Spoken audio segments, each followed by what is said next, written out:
All right, we got to get everybody else in here before we're officially off the ground. And man, I wish that could have had this live stream during the Iowa game today. Would have saved me a lot of mental health and good vibes. But here we are. We'll have the good vibes now that it's Saturday night time for Mile High Boom. Insiders with Luke and myself and Scott working the background. Luke, it's good to see you back to back Saturdays. How is life, man? How are you doing? How's especially everybody's dying to know how's the youth football going on right now, the flag football? We had our bye week, right? So it was Okay. much needed. I gave my 8-year-olds the week off because it's a lot of fall activities right now, right? So I'm Yeah. trying to be like the Bruce Arians, the cool guy right now. Like go home and enjoy like corn mazes, pumpkin patches, scary movies. Do what you got to do. I know we did that today. We went costume shopping, and it's feeling like fall. And Yeah. every year when it starts to feel like fall, of course, football is what I immediately associate with fall. It's NFL Sunday tomorrow. I'm super pumped. The Raiders are in town. We've got a whole mess of things we've got to get into with the Raiders. John Gruden out as head coach. What does that mean with the Raiders and the Broncos coming here? Oh man, fireworks! I think a lot of people are sleeping on this game. Yeah, no, it's going to be a great game. Obviously, it's probably the two lesser teams in the AFC West right now compared to the league perception, but that's okay. And we got a little extra juice this week. Obviously, both teams riding 2-game losing streaks, but that Mike Shanahan revenge game as well, right? Mike Shanahan getting enshrined in the Ring of Fame, deservedly so. And it fell on the 49ers bye week, so that way Kyle Shanahan, Mike Shanahan's son, could join us. But the fact that it fell Coincidence? on, what was that? Coincidence? That was on purpose, but the fact that it fell on Raiders week is a coincidence, but maybe it's a sign of good things to come for the Broncos, and we'll take any signs we can get. Coach was asked yesterday by Tyler Columbus, former player in Washington and in Denver, do you really hate the Raiders? And coach replied, yes. And it's Love it. like, there I we love it. go. I love it. Authenticity at its finest. Yeah. Mike Shanahan got that pavilion, Nick. I don't know if you got a chance to see that. Mhm. Incredible. Absolutely incredible. Long overdue, if you ask me. Pro Football Hall of Fame. Get ready. Mike Shanahan belongs there. Yeah, absolutely. You know who belongs here? Mohamed Badri coming in. Mohamed took a little break there for a little bit, but it's been great to get him back.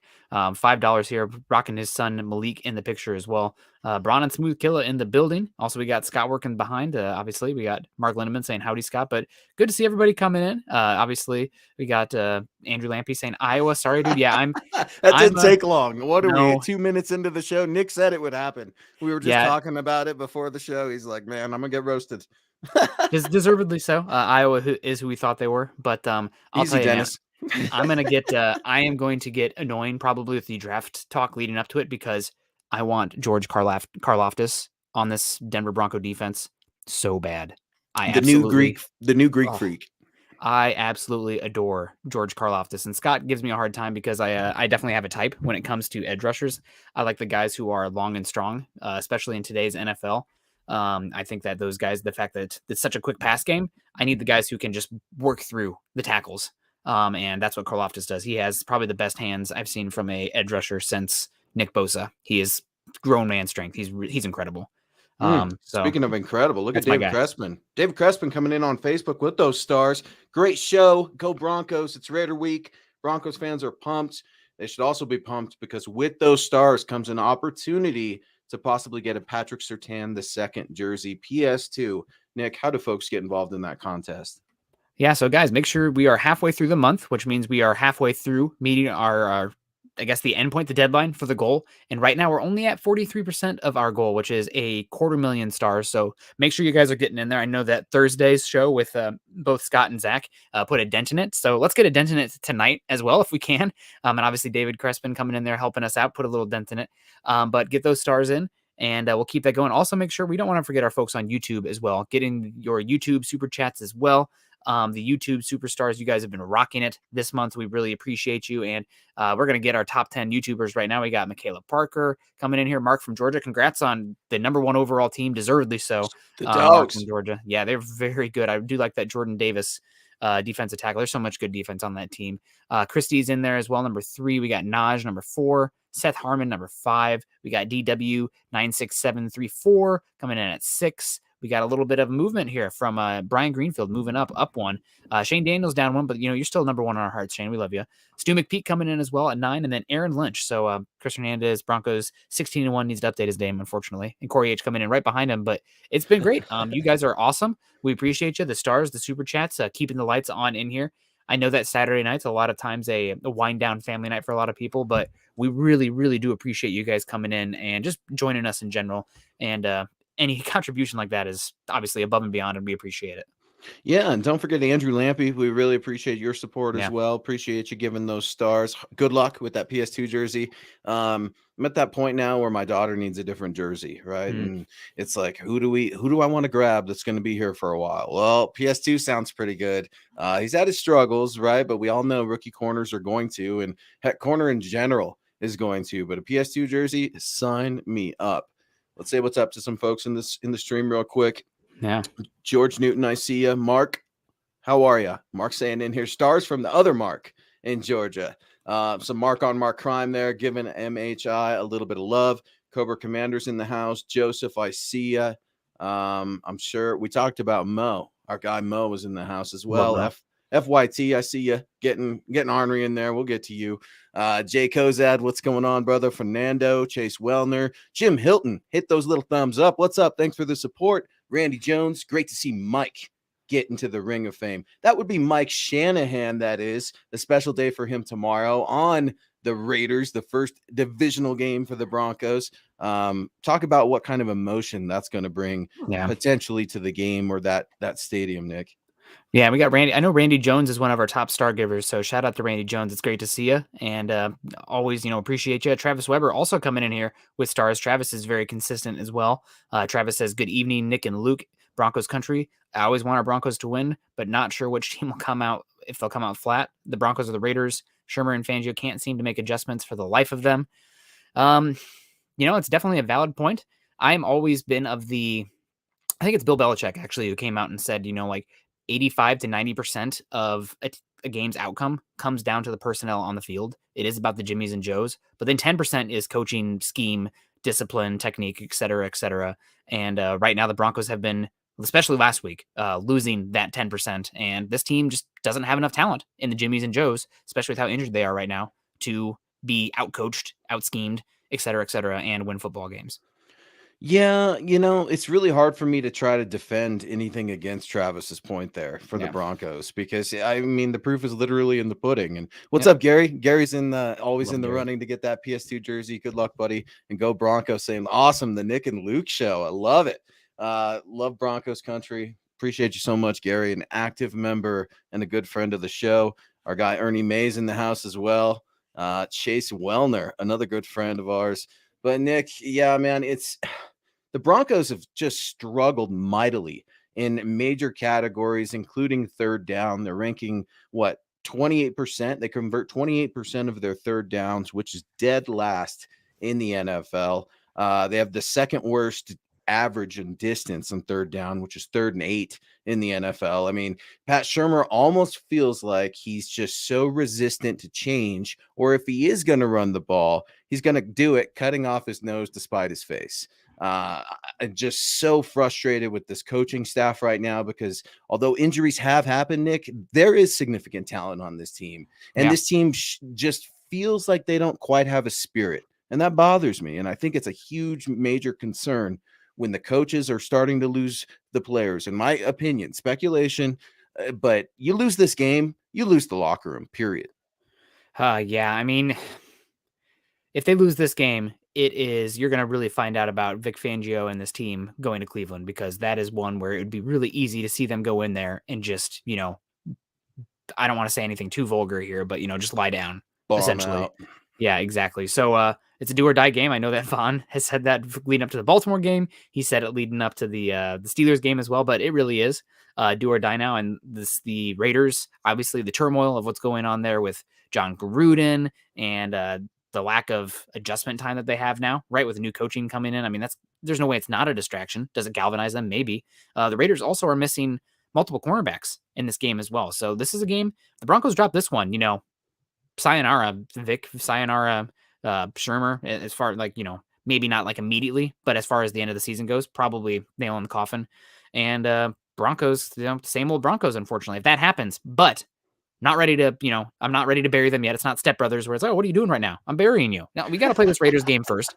Once that happens, then we can really see what's the way this team is going. But man, they cannot come out and lay an egg again. That's just unacceptable. If they lose this game too, that'd suck. But like the lack of energy early on, it's been dreadful, and that you can't have that. Can't have it. You can't have it. Hopefully Greg Smith has a day, because he said, I made a friendly bet with a pretty high-profile radio host here in Vegas.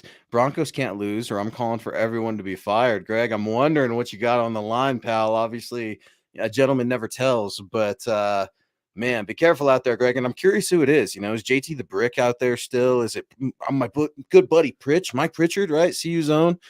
He's out there for the Vegas Raiders also. So I'm curious, Greg. You got me curious. And speaking of curiosity that never killed the cat, Rod is joining us here on Saturday night with MHI. Appreciate your support. Rod TV, $5 super. I love Matt Corral's game. I think we should take him, sit, and develop under Teddy for a year with a good coach, just like Patrick Mahomes did. Yeah.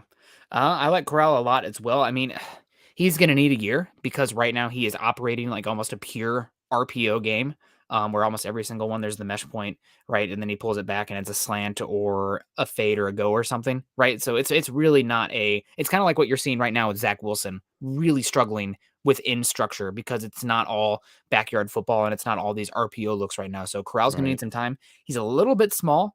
But we're seeing Kyler Murray play MVP level right now. So does that really matter as much today? I don't know. One thing I love about him, and this is a major juxtaposition to what the travesty of what I just watched the Iowa Hawkeyes do. Their quarterback, the least twitched up quarterback I've ever seen. But Corral, he's twitchy. He can step up quickly. He can change direction quickly. And you need that not only to extend plays, but in the pocket as well. Live arm. So Corral right now, he's my quarterback one. I don't think he is a number one overall quality player. But if you're talking about, back end of the first round and he's there, heck yeah, I'll take that every time. And then guess what I do in 2023? I take another quarterback. And then guess what I do in 2024? I take another quarterback because you're not anything until you have that guy and just keep swinging away. That's honestly the philosophy I'm starting to lean into here with the quarterback position. Yeah, the Broncos are more than a quarterback away. I mean, Teddy's not the problem right now. I don't know that he's a long-term solution, but it really does feel like coaching is such a problem right now. Obviously, the coaches can only coach. They're not out there to play. But DeAndre Weatherspoon, a good friend of the show, weighing in. What's up, DeAndre? Appreciate you. Hope you're doing well. Go Broncos. He's coming in with a sentiment that I co-sign 100%. I know you do. Scott do. Everyone with, an active functioning brain should understand this sentiment. And DeAndre's weighing in heavy, saying this is a must-win game tomorrow. That term must win and when that term comes along is often debated, but Nick, no one can dispute if the Broncos have any hope of climbing out of the pit that they're in, they've got to start with a win against the Silver and Black tomorrow here in Denver. Especially with the disarray that they have going on right now, right? Like you have to go in and take care of business. You cannot start slow. And this is a game that if the Broncos come out flat, you touch on it. These guys are going to start playing for themselves. I wouldn't be surprised then if the Broncos then on a short week in Cleveland, one of the best teams in the AFC, goes out there and gets smacked. And then, you're talking about, okay, well, what kind of picks can we get back for some of these guys before the trade deadline? So really sucks after being 3-0 to see that. But everything the Broncos want to accomplish this year is still right there in front of them. They just have to take it. But as DeAndre Weatherspoon was saying here, you got to come out and win this game. It's a must win. Your season lies in front of you, but essentially this is a playoff game. If you lose, you're done. I love this question coming in from Nathan.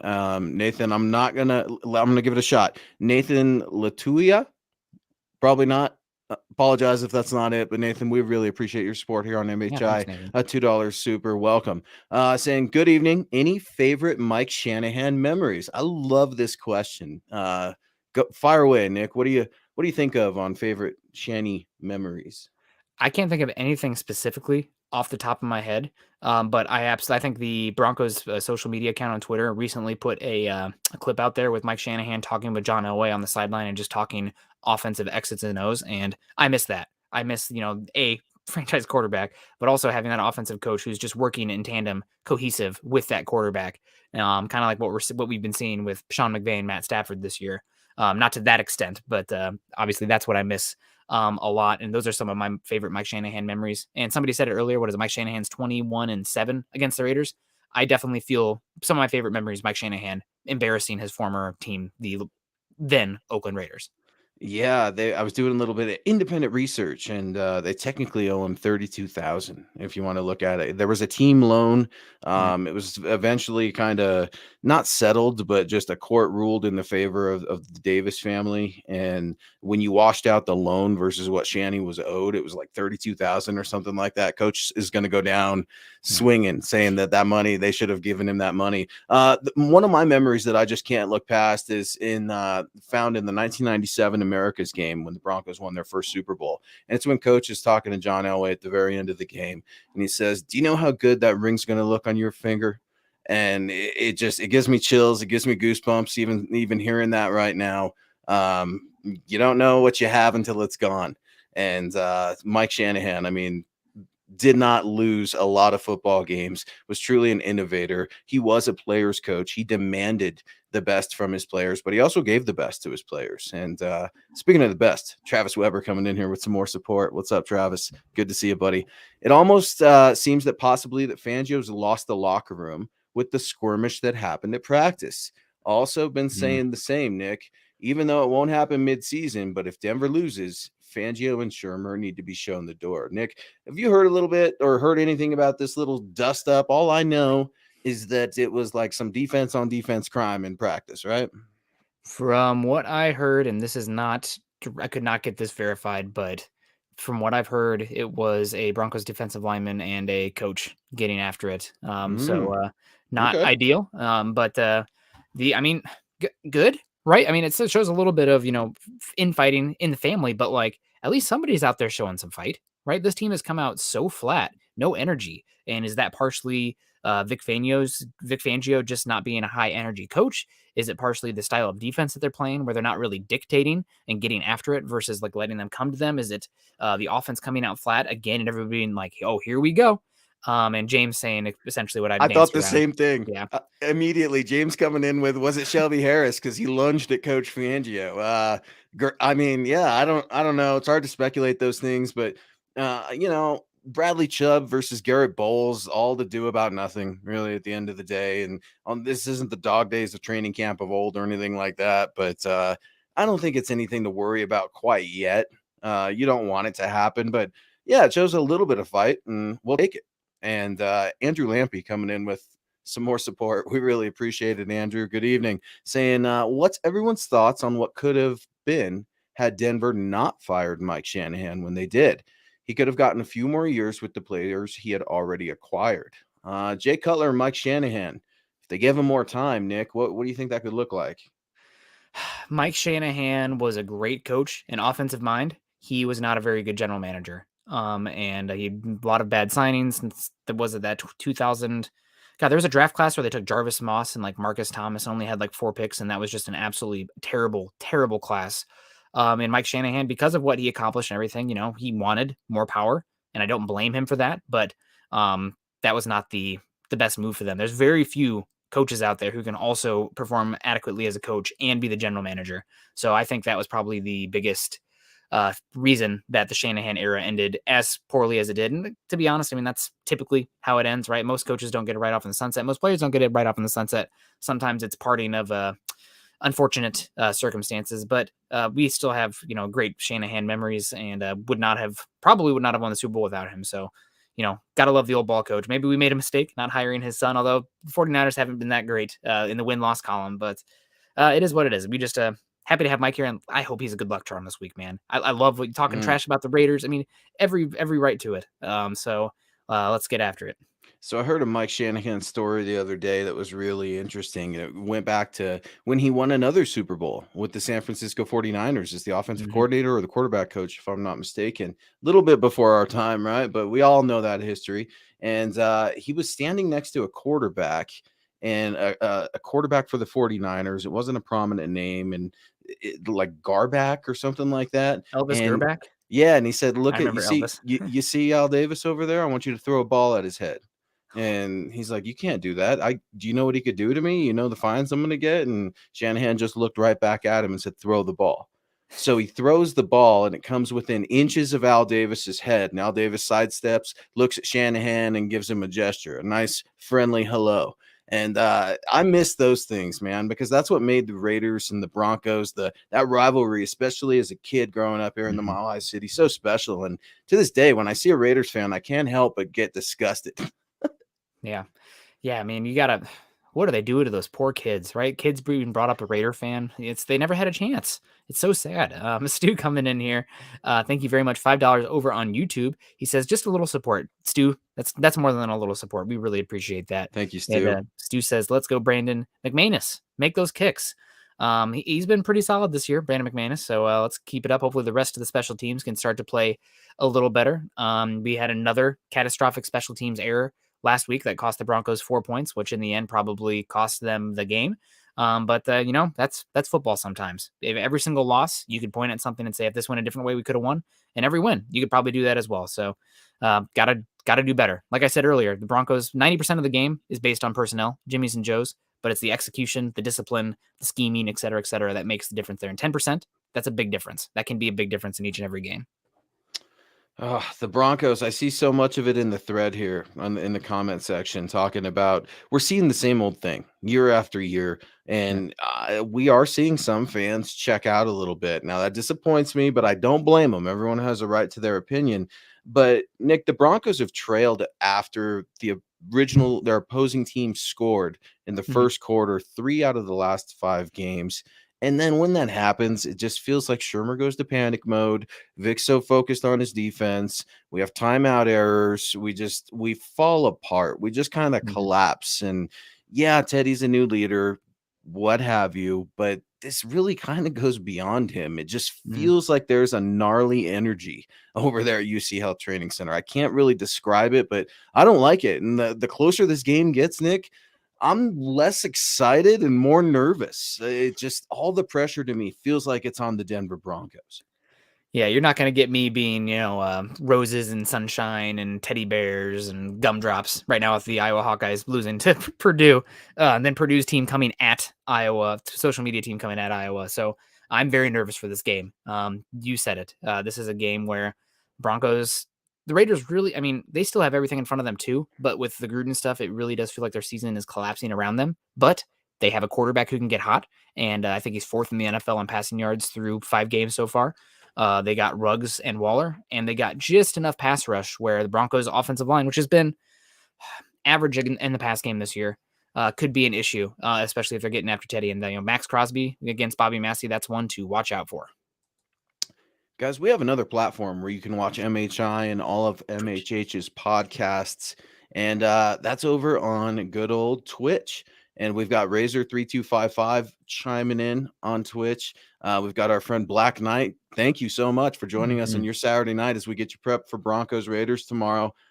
Nick, it's so cool to see so many people from so many different platforms all coming together for really the Broncos, man. And I'm just so pumped. It's Raiders week. I'm nervous, but there's going to be some good football. There should be some emotional football. I think that's been lacking too. Yeah. There's excuses from the coach. There's a few excuses from the players, but ultimately it's going out there and cleaning the slate. And if the Broncos win tomorrow, they can get back on course. I mean, they're Mhm. right there in the hunt at the Yeah. top of the chart for the AFC West. It is not some unobtainable goal this year. The Chiefs are No. struggling. Yep. I'm not in panic mode for the Chiefs, but I'm kind of waiting for them to pounce as well. Yeah, no, they'll figure it out and they'll go on a streak here. And Patrick Mahomes will go unconscious. Even with the bad defense, Steve Spagnuolo will figure something out where they won't be terrible at the end of the year, unless injuries really plague them. They're really missing Chris Jones right now. But it's really, I remember when we were talking about Patrick Mahomes when he first came in, and it's like, oh man, this Chiefs team, they have a window right now because nothing in the NFL is a bigger advantage from a team building standpoint is than having a franchise quarterback on a rookie contract. And said it on here a lot of times. Okay, this is going to be the Chiefs division for as long as Patrick Mahomes is playing on that rookie contract. But once he's paid, the window is going to open slightly. Now that means the Chiefs are still the favorite. They have goddamn Patrick Mahomes, but there's a little bit more of a chance to squeeze in there any given year if you have a good team. Well, here comes the goddamn Chargers with Justin Herbert and Brandon Staley Justin and the. Herbert, Oh dude, yeah, and then Staley. God yeah, dang it. Can it it's so get upsetting. any better for the Los Angeles Chargers right now, folks? I'm worried. I'm running off of Yeah. anxiety and caffeine right now, Nick. I mean, my blood pressure's through the roof because of Justin Herbert, Pat Mahomes, and Nick, you've said it before. We've been doing the show together just over a year now. Derek Carr. Good quarterback. He's not a bad quarterback, right? A No. good, solid quarterback. Maybe he gets to let it rip this week against Denver. Maybe he gets to, put his foot on the pedal a little bit and accelerate this team in a direction that he wants to go. Call the plays that he likes. And I get that they're neighbors, John Gruden and him. And I'm not going to use this as a John Gruden thing because we obviously both. There's no excuse for that, and he does not deserve the time on this show. So ultimately, it's good to see the action that happened. It's awful to see that it happened. That being said, Derek Carr, man, I think he could let it loose. I think he could let it rip. And if the Broncos become a rallying cry for the Raiders tomorrow, I'm going to be sick to my stomach because the Denver Broncos can beat this team. Will they? I'm not sure. It's not that I don't think they have confidence. It's that I don't feel like there's any cohesion. I don't feel like there's this team aspect. I don't feel like we're unified under multiple leaders, whether that be players or coaches. I don't feel a divide either, but I don't feel like it's every man really having each other's back on this team right now, and I'm not sure why. That said, if you come out and beat the Raiders, it's going to be all good vibes in that locker room with the short week. So they were starting to feel themselves a little bit, and they got punched back down. But really, it doesn't matter what happened. It matters how you respond going forward. And I really hope that with Teddy Bridgewater in there, especially with everything he's overcome in his career to date, that he can at least show these guys a little bit of leadership, a little bit of resiliency, right? To bounce back, because season's not over unless you, the players, declare it over, right? If you come out here and lay another egg and be as bad in the first three quarters as you were against the Steelers at home against a team in total disarray right now, pack your bags. What are we even doing here? So, and I typically not to be the emotional guy on here on any of these shows, but like you got to go out there and execute and bring some energy because it's just been flat. And football's a game of an emotion, and they've not played with emotion. No emotion. And I love this right here because this makes me laugh. Mark, our good friend coming in, every time Derek Carr wins, eyeliner sales go up. Man, that's good. You can't get past that. That's just the guy. I mean, it's Derek Carr. He's bizarre looking. He's got his own little I don't know. He's got his own thing going for him. He looks great, beautiful, cover girl-esque. Travis Weber coming in. The Braves on my other team. Big on them, just like the Broncos. You got Broncos fans all over, Nick. It's so cool to see everyone spread out. And speaking of comedy, we got our guy, Based Gase, back in the house. He's going to start throwing down some one-liners. 199 Super, and a great question. Nick, how did the Broncos stop Henry Ruggs? Don't say Kyle Fuller. Don't say Kyle Fuller, please, for the love of God. I know you won't. Bryce Callahan, Ronald Darby, and press him. Henry Ruggs is fast, but he's also tissue paper with anybody that tries to get hands on him at the line of scrimmage. Now, I have appreciated what the Raiders were doing with Ruggs, a lot of pre-snap movement that makes it harder for you to press him. But I'm not sure what this game plan is going to look like now that Gruden is gone and how much of those kind of intricacies you're going to see in here. Is it going to be much more of a simple offensive game plan trying to execute it in less time this week? So that's the big thing. If you can get your hands on Ruggs, you can take him out. And I think that you can do that with a Callahan, with a Darby, who should be back this week as well. Ruggs is soft. He's a great player. I loved him coming out, but he is a little bit soft at the line of scrimmage. And I think you got to dictate and come to him, which is something this Broncos defense has not been doing so far this year. And if you let him eat a cushion, he's going to do that. And he could beat you over the top because there's not many people who can win a foot race with Henry Ruggs. Broncos country is frustrated. Our guy Travis is also saying Fangio is going to put Vaughn on Ruggs. I absolutely love it. Y'all are stone cold killers in the house on MHI. He's Nick Kendell. You follow him on Twitter at Nick Kendell MHH. I'm at Luke Patterson LP. You guys can find at Mile High Huddle on Twitter. Go to milehighhuddle.com for all of your written news, video, and any other content that you would like that is Denver Broncos related. Nick, I wrote up a quick article, as I do every week in one of my pieces, about 3 must-have for the Broncos in a Raiders victory, if you will. And we talked about a couple of them already, but talk to me a little bit about what the Broncos have to do to contain or account for Mad Max Crosby. The guy has been statistically a little underwhelming after that first week matchup in which he won AFC Defensive Player of the Year, but I think he could feast against the Denver Broncos. He definitely could. I do think that there's such a weird juxtaposition going on with the statistics surrounding the Broncos' offensive line and pass protection. Broncos, I think, are 17th in the NFL. I get this doesn't include the Thursday night game, so let's just assume coming into this week, Broncos 17th overall in pass block win rate. They were dead last in the NFL in pressure rate for the quarterback, but Teddy Bridgewater had the fourth highest time to throw of any quarterback in the NFL. So hopefully you can start seeing the Broncos execute a little bit better quick game. That's been an issue so far since KJ Hamler and Jerry Jeudy have gone down. You have these more big, slower play developing guys and Tim Patrick, Noah Fant, and Cortland Sutton. But you got to figure out a way to scheme open some guys in this pass game and some quick hitters. And that's something that Shermer has not done historically. He's always been here's the play. My guy has to win the route. And that's not something right now you're seeing with the likes of Cortland Sutton and Tim Patrick. Great receivers, but not the types that are winning the quick game that you saw with Jerry Jeudy and whatnot. So Shermer needs to start figuring out maybe some pick plays, maybe some slants, maybe some RPO looks, maybe do something a little bit creative with the run game also. It doesn't just have to be this inside zone or this ISO over and over again for 2 yards. You got to get a little bit more creative and give them different looks. It's the creativity doesn't come from just the different play calls too. It's executing different things out of the same look. And it just, based on the look, you can tell where they're going almost every time before the snap. I think a lot of times people get bored with the term running the football, right? Because we're so enamored with quarterback play. But you really start to see some creative offenses in the NFL and how they are running the football with Nick. It would be nice to see a wide receiver motion, at least that before a run. I mean, this is just so vanilla and not even simple, but it's just bizarre. What kind of offensive series we're seeing from Pat Shermer. Obviously, it was pointed out all week, those first two possessions, right? Run, pass, punt. He ran the ball on first down every series with the exception of the 2-minute drill, I believe, last week against the Steelers as well. And that almost felt like a point. I'm being a little facetious here right now, but when he's out there telling us, look, man, I do want to run the ball. I do understand the significance of it. And he didn't do it in the Baltimore game. And then he says, yeah, we are going to do it against Pittsburgh. And it didn't work. It almost feels like he feels vindicated to spread them out and go with those wide receivers, one of which was just added and activated today. John Brown will be playing for the Broncos tomorrow. Nick, what do you make of the John Brown addition to the Denver Broncos and what he can bring to the offense? He brings somebody who is going to make it tougher for any team to play cover 1 or cover 0 because he can kill you with the slot fades. And that's something that Shermer has been running recently. I mean, we even saw it in the goal line, running a slot fade, which maybe isn't the best. But John Brown should be able to at least create some spacing issues. I'm not sure if he's going to be able to do much in the quick game. That's what made KJ Hamler so interesting. It's because he could do quick game and deep game.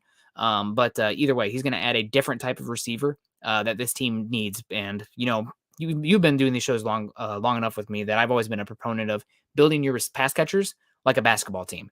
And they lost a lot of speed when they lost KJ Hamler and Jerry Jeudy, and John Brown should bring that. So even if it's, 10 snaps, 12 snaps, getting Deontay Spencer off the field for John Brown should be a boon for this offense. Tyree Cleveland was also activated. We've seen him activated for a couple of weeks now. Yep. And Mike Boone, I think, as you mentioned earlier, coming off of IR. Jerry Jeudy, we just mentioned him. He is cleared to start practicing. It will not count against that roster spot, which is good for the Broncos. But they also had a cornerback, Mike Ford, who was placed on injured reserve. Looks like an injured knee. So short-term IR, I believe, as well. So just a little bit of house cleaning before we get to our good friend Nathan again. Appreciate the support, Nathan. You're very, very gracious. We appreciate it so much.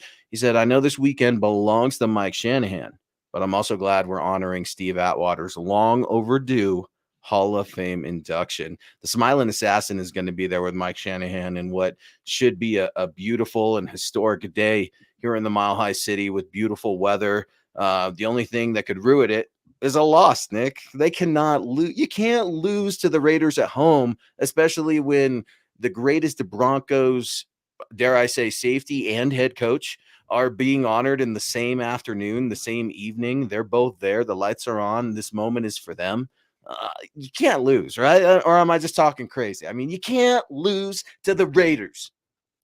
Yeah, you say that, but this team has come out flat so many times that and again, I'm still, sad Hawkeye fan over here that I wouldn't be surprised at all if they came out flat, right? Like this team, it's what I was trying to live by coming into this year, especially starting off 3-0, is you are what your record says, but let's not, start booking our parade, because this team has burnt us too many times. And I felt the same way last week. So, not to be a Debbie Downer, but until they come out and go punch the Raiders in the mouth and then go out there the next drive and do it again and again and again, I don't know. I just think that there's definitely a possibility they could come out flat and not match the energy of the Raiders. And when that happens, I feel like this Broncos team, they don't have that guy that they can lean on or whatever, especially offensively. What's the identity? What do you lean on? Where do you go? And it starts to panic, it starts to spiral out of control. And then, you might be down 2 possessions with 10 minutes left. And now it's starting to work. It's starting to open up. It's too late. So you got to get out there and start dictating early on. And that's just not what they've done the last couple weeks. Watch for Josh Jacobs as well. He tore the Broncos up last year in their very first game, 112 yards and 2 touchdowns. And then that other former Bronco running back, Devontae Booker, tore him up for 81 yards and 2 touchdowns. They have more experienced backs now, better backs, I feel, in Kenyon Drake, and I think it's Paris, right, as Jacobs substitute. So watch that run game. But Travis Weber weighing in again with some support. Appreciate you, Travis. Speaking of Iowa, is former Iowa tight end Noah Fant's injury the same lingering injury from last season? I know he's been playing hurt. Great question from Travis. Nick, what do you know about Noah? Because it feels like Noah's never right, but he always plays. He's tough as nails. He has nothing to prove with me. I would actually be okay, if they nursed him along, but Alberto's not there anymore. They got Saubert. What are you going to do? Beck? I mean, who are you going to call up? You're going to try to get another tight end? Or are you going to trade for one? What's going on with Noah Fant and his injury? He does have a leg injury that he suffered leading up to that week 3 preseason game. I think it was. Maybe it was week 2 preseason game against the Seahawks. I'm not sure if it is the same as last year, but it's definitely something that is something I've been questioning for him. And I do want to tip my cap for him going out there and playing. But are we getting Noah Fant at 80%? Like, is he somebody who loses a lot of his effectiveness when he gets injured? It's something that's, given how much he's been injured and the fact that he has not lived up to the draft slot to date, you got to start to question, especially with that second contract right around the corner for him. Mm-hmm.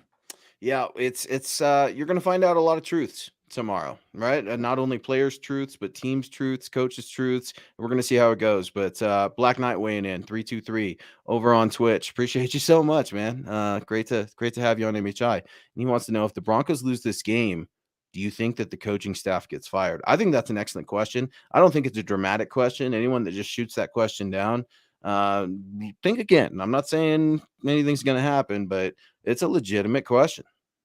I don't think anybody gets fired. I could see some shifting of responsibilities going around. Like you could have the offensive play calling going from Shermer to Shula, just to see if that would galvanize something. If Shula could do better sequencing plays and have a better feel for when to call what.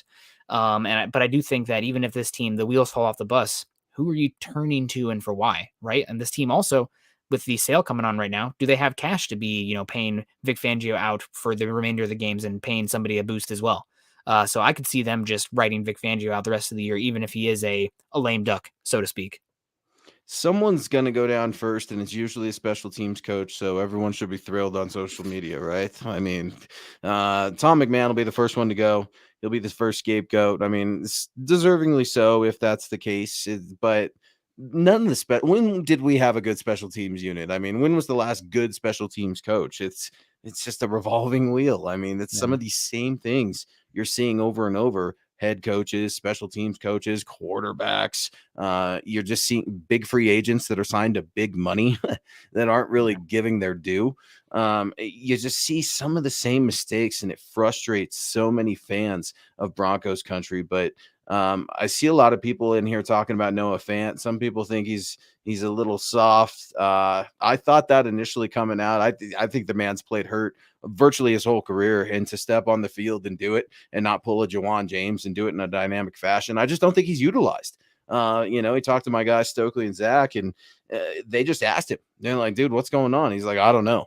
We're really frustrated. He didn't really give the PC answer. And I don't know what that disconnect is with Teddy Bridgewater and Noah Fant. I don't know if it's a coaching play calling thing, but Noah Fant and Teddy Bridgewater, they should be coasting Patico, man. That should be Noah Fant should be lighting it up. You should be talking about Noah Fant with Darren Waller right now, and it's awful that you're not.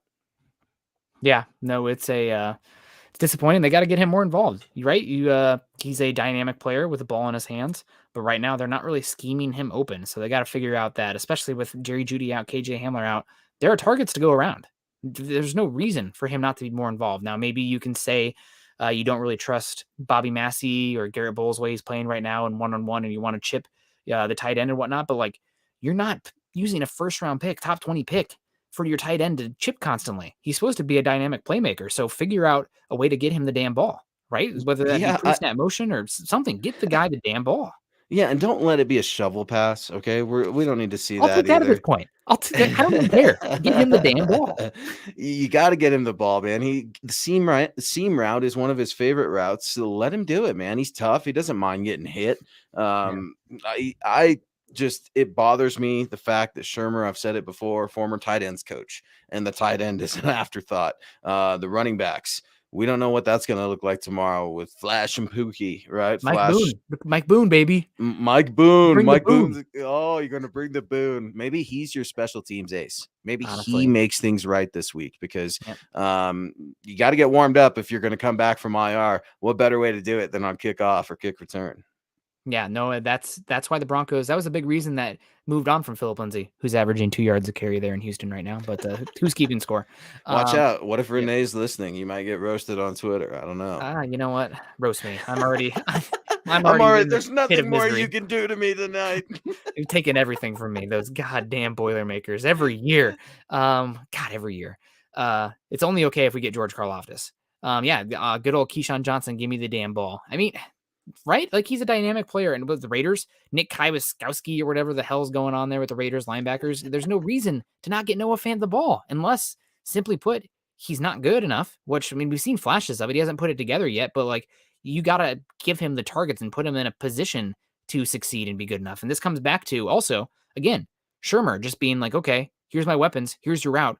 Go win it every time. When you see guys like Sean McVay, obviously Kyle Shanahan, all these, Andy Reid, giving these quarterbacks layups and these pick routes and these rub routes and these crossers where these guys are being schemed open. You don't see that with this offense. It's essentially just go win. No, scheme them open.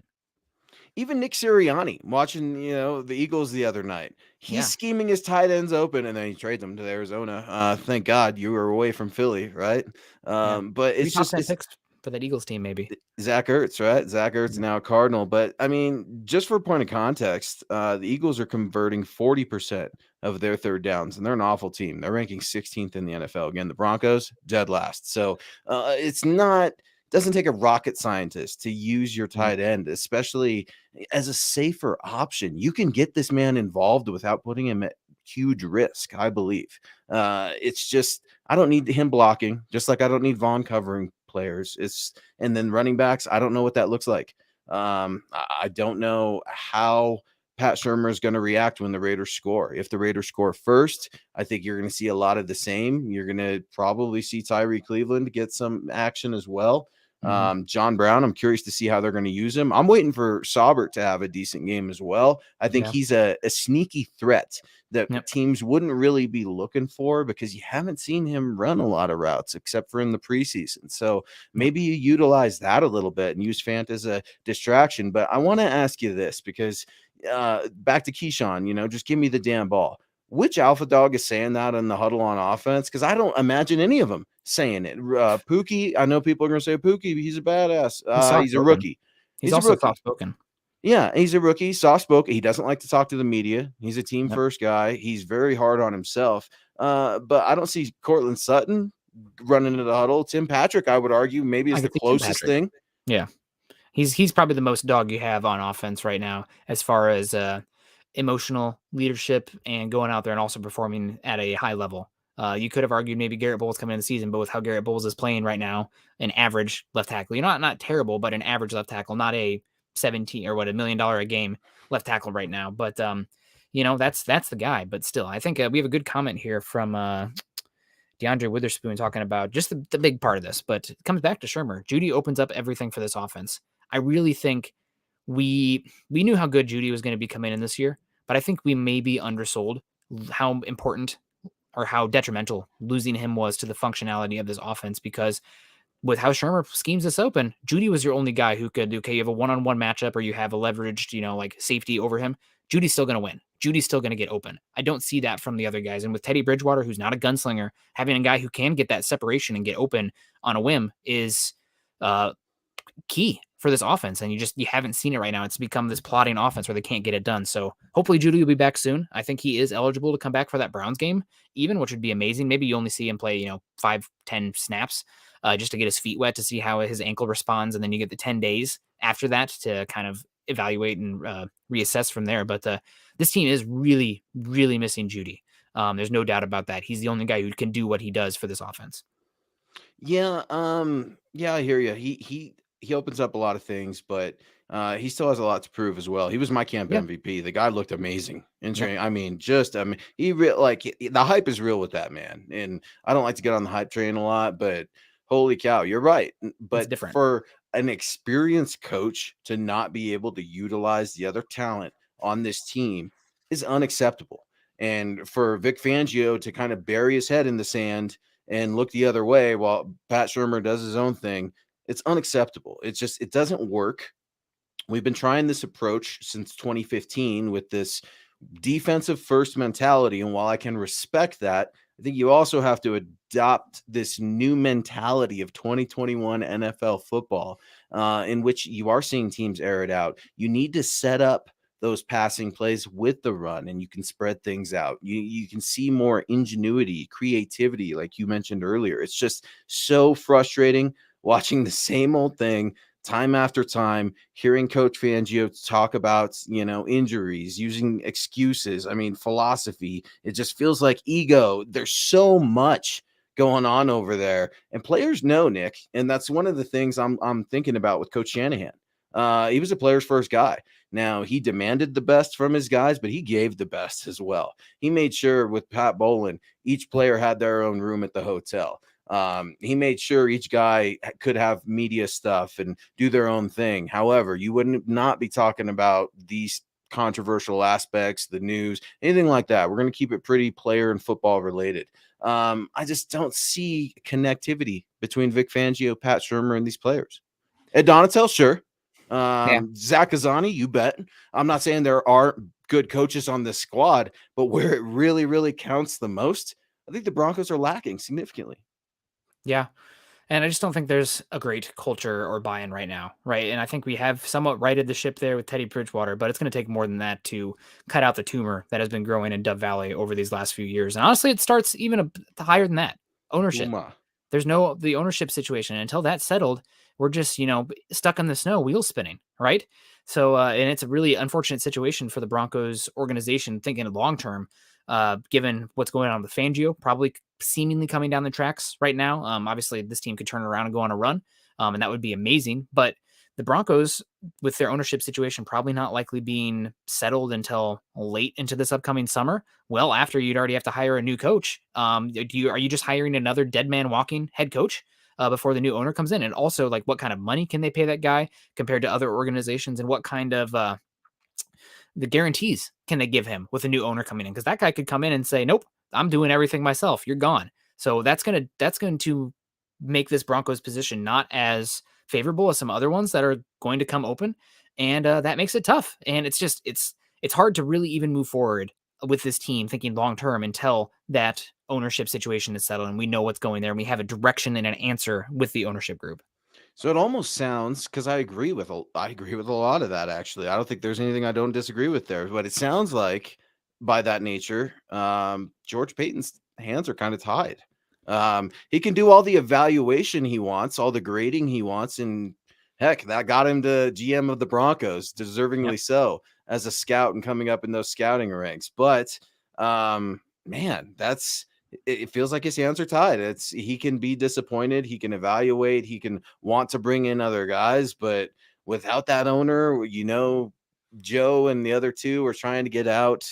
We don't know what's going to happen with the team, but it's staging to me, right? Just like when you Yeah. sell a house, you stage it up, you bring in all that weird furniture that's not yours and do that thing. It's bizarre. Well, that's going to happen here when teams that are worth, whatever you want to say, billions of dollars. I mean, you put Yeah. the number up, that's what they're worth. It's just so bizarre the way they stage these things up to have a new regime, a new cabinet, and start fresh. Might be the best thing. Yeah, it just puts the Broncos in a really tough situation. Let's say they finish this year, miss the playoffs, and go 9-8. Are you just bringing back Vic Fangio because you know the inevitability of there's probably going to be a change with the new ownership group, and that might be hard to bring in somebody? So I don't know. We're getting way ahead of ourselves here. We should probably focus here back on the Raiders here with the last 10 minutes, and we appreciate all the stars coming in and everything. We want to give another shout out. Obviously, you guys with the super chats over on YouTube and the superstars over on Facebook, you're getting those in right now for a chance to win a Patrick Surtain the second jersey. So keep those coming and give yourself a chance to get those. And we have our top 3 star givers here over on Facebook. And I think we have Travis Weber. And I'll be honest with you, I cannot read it because it is so small on my screen. Let me make this bigger real quick. Peter Middleton, Travis Weber 4, Peter Middleton 5, Lawrence Rivera 6, and we have Josh Hoyle number 1 right now, 6,000 or 6,400. Randy James came in here earlier today. Good to see you, 5,500, and then Michael Ronquillo with 5,400. So really Big heating Mike up here. Yeah, Big Mike, always good to see him. Sorry, I gotta go. I had big screen now. There we go with our chat coming back in. Nathan coming back in here too. If we lose, our coaching issues come full circle because that would mean Fangio lost to a team coached by a special teams coordinator. Hey, everyone drink. That's probably what I would have to do after that. We don't need those bad vibes, Nathan. Come on. We got to get a win here. I do think the Broncos are going to end up winning this game. I think it's going to be ugly. But I think I'm going to lean into this and be a little drinking on the hopium, or, taking in the hopium, the Pepe Frog with the gas mask on him.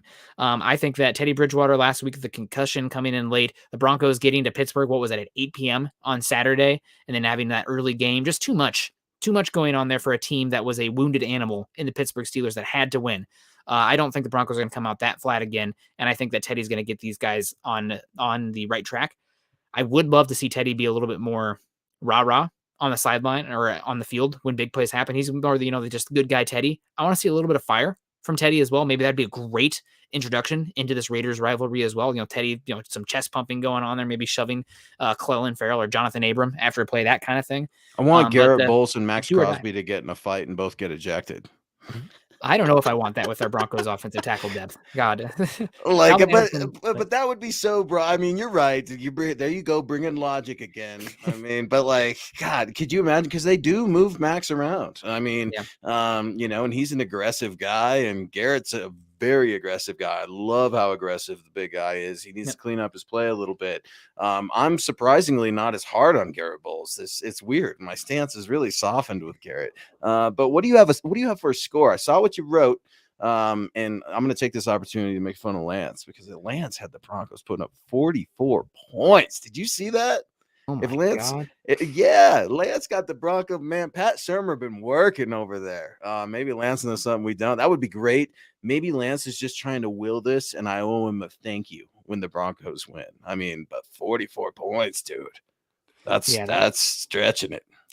Not what you want. Broncos are do or die. I think this is a game that they're going to squeak by and win. It's going to be an ugly game. But I think the Broncos are going to win this one 23-20. I think that it'll come down to a last drive with the Broncos on ahead with the Raiders getting a chance. And I think the Broncos defense is going to hold. I do. And I think they'll win one for the whole ball coach and Vic Fangio, Pat Shermer, all them will live another week. But then they got quite a task in front of them with the Browns. But you're not good enough right now to overlook the Raiders. You got to win this game. And we got Travis coming in here. Thank you so much, Travis. Travis has been a superstar tonight with those super stickers or superstars over on Facebook. And he says, great show, Nick and Luke. Have a good night, Broncos country. Let's go Broncos. Beat the Raiders. Yeah, man. But hate the Raiders. I'm having a hard time hating the Chargers right now. I'm sure that will come with time. But with Justin Herbert, the happy-go-lucky, and Brandon Staley crushing every interview. But I hate the Raiders. That's unequivocal. I do too, man. I hate him so much. Ninja Cow 410 coming in, $2 super. That Luke, how's your putt game? This has got to be my guy. So I go putting with my wife and kid whenever time allows it and the schedule allows it. It's just fun, man. I love it. I'm a big child at heart. So I'm wondering if this is my guy over there who said, I listen to MHI, listen to MHH. You guys are absolutely great. It's cool, man, running into our friends absolutely everywhere. And to answer that question, my putt-putt game is horrible. I talk mad smack to my 8-year-old. I don't care that she's 8. She crushes me. My wife does too. And I just try to have some sort of dignity when I leave there, even if it means, making my kid cry with trash talk. No, I don't do that. But no, thank you so much for the support. Peter Middleton coming in too. He agrees. Raiders are the team I hate the most. Please win, Broncos. Man, I'm not buying what Vic Fangio is selling.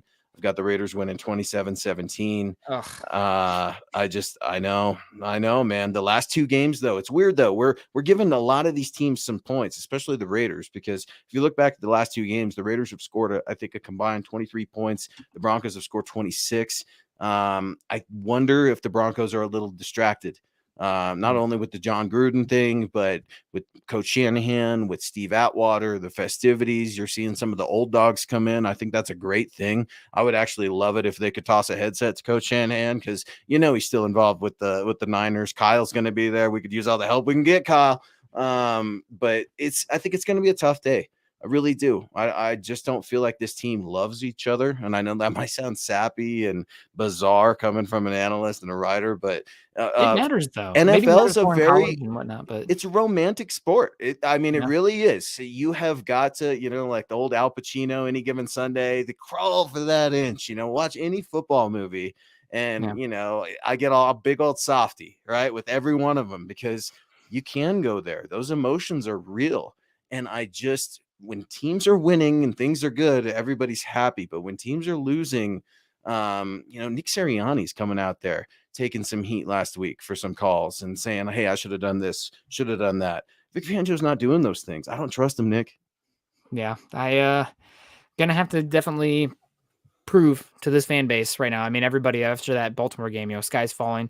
And I was, game wasn't over with that Steelers game either, but got to come out better, right? You're not good enough to be making that many mistakes and playing that poorly off the gate, out of the gate, and win these games, which is a must-win game now. So we got Kevin Lind coming in here, Zebulon Omega Kevin Lind, of course, with over on Facebook saying, got to get in that raffle. And it's been a while. Well, Kevin, we appreciate you. It's good to see you. And thank you so much for supporting us and supporting Mile High Insiders every Saturday night at 6:00 Mountain Time. We're coming at you live. So a lot of football, a lot of fun.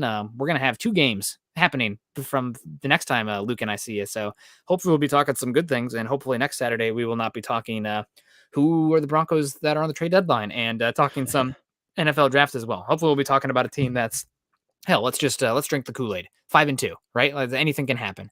And it's good to see you too, Gage, coming in here saying hello to Luke and myself. Gage is my guy, dude. Gage is as diehard as it gets with Broncos country, man. Like, homie was having car troubles, took the bus from the Springs to attend training camp. He's there. He's taking notes. Gage knows his football.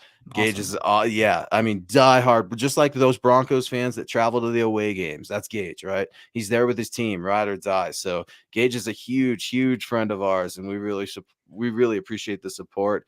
Jay's in here as well.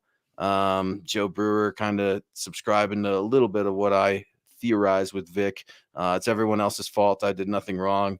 It sometimes feels like that. I know I'm being a little dramatic here, but players, I think one of the biggest reasons Urban Meyer's not working is because they don't buy that guy. This is not college football. You cannot treat these guys like this. Now, I don't think Vic is abusing anybody. He's certainly not grinding on, young ladies at the bar. He's probably making spaghetti and meatballs or something like that, right? But it's just one of those things where I don't see the synergy, Nick. It goes back to that. I don't see the spirit. I don't see the soul. It's bizarre. I've never seen anything like it, especially for a man who knows so much football. Vic Fangio knows so much. If he could just utilize a little bit of that on offense, it could help a lot. There's something to be said, though, about being a great schemer and defensive mind versus getting to that CEO level of handling personalities in the locker room. Like some guys just does not fit them. And maybe that's the case for Vic Fangio, but we're going to find out a lot this week versus the Raiders. Because if this Broncos team comes out flat again and loses to this Raiders team, which they have no reason to lose to, Obviously, they have Derek Carr and they're a good team, but with all the disarray going on right now, Broncos 2-game losing streak playing at home against the Raiders, who swept you last year. If you come out flat and play bad, pack it up. It sucks and it's terrible, especially for a 3-3 team. But like, there's no way there'd be the buy-in, the belief in there, and you need that. Football is an emotional game, and you have to have buy-in there to put in that work, the focus, the physicality. I mean, otherwise you start to see guys out there playing for themselves, protecting themselves, and freelancing as well. And then it snowballs from there. So hopefully we start talking about a win after this game. Otherwise, might be in a similar situation this offseason again, but with a much, much, much worse quarterback draft class. Much worse. Oh man, that's why we still got hope with maybe some Aaron Rodgers, some Russell Wilson, we'll see. But we're a long way from that, Nick. Like you said earlier, we love to project, we love to predict the future, and we're usually wrong, all right? But it's human nature to just want to. You're 4-1 this year, but you're going to be 4-1. I'm doing okay, but I know like I'm going to miss some games and stuff. I feel fooled sometimes. Like Baltimore, okay, I can go there, but Pittsburgh, come on, man, y'all could have beat them. You just didn't. And Alexander Johnson, catch that ball. That's a pick six, dog. Like, come on, man. Catch either of them. Yeah, it's just those little inches, right? Like back to Al Pacino, but. Here we are at the 1 hour mark. We have officially wrapped up Saturday night's Broncos Raiders preview. He's Nick Kendell. You can find him on Twitter at Nick Kendell MHH.